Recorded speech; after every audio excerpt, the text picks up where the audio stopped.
So I have a couple of fish. Now these are not the fish that you will find in the Sea of Tiberias. There is actually a fish that they call St. Peter's fish, and I think it's tilapia in the Sea of Tiberias. But this is a creek chub, and this is an eastern black-nosed dace. And I picked these fish to show you because these are the fish that you'll find, some of the fish that you'll find in Cobb's Creek and in the various other small waterways. These are pretty small. You wouldn't really want to eat these. But these are some of our local fish. And I was thinking about this because this story is wonderful, where Jesus is on the shore of the Sea of Galilee, the Sea of Tiberias, and his disciples who have just seen their risen Lord a couple of times, they don't know what to do with themselves, so they decide to go fishing.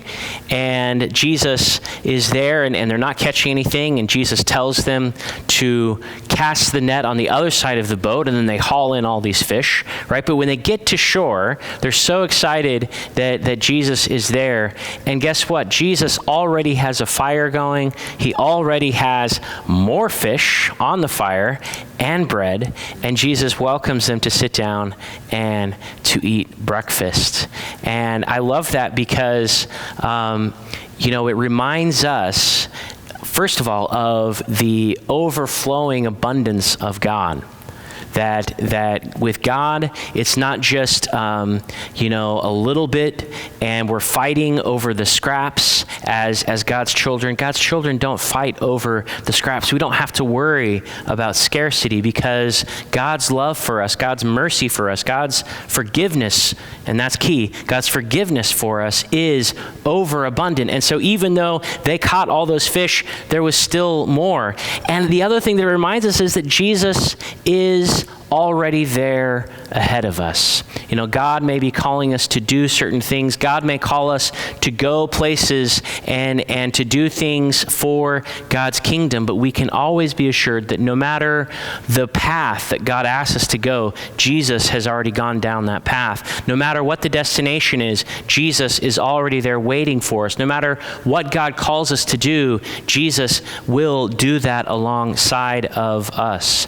And so Jesus welcomes his disciples, offers them fish, offers them bread, and then he takes Peter to the side, and he has there's this weird sort of three times he asks Peter to enter into this weird dialogue where he says, "Peter, do you love me?" And Peter says, "Yes." Then Jesus says, "Feed my sheep."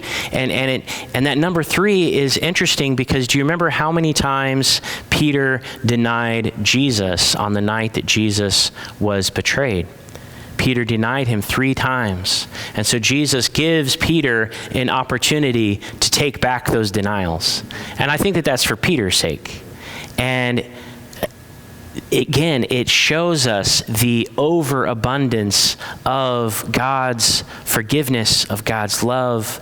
And Jesus had something in mind for Peter to do, right? Jesus knew, in fact, that all of his disciples had a job to do, to spread the gospel throughout the world. And in preparation for that, Jesus was there to feed them, to make sure that they knew that they were forgiven, that they were prepared to go out and do the work that God has them to do, because Jesus never forsook them, and Jesus will never forsake us. Amen.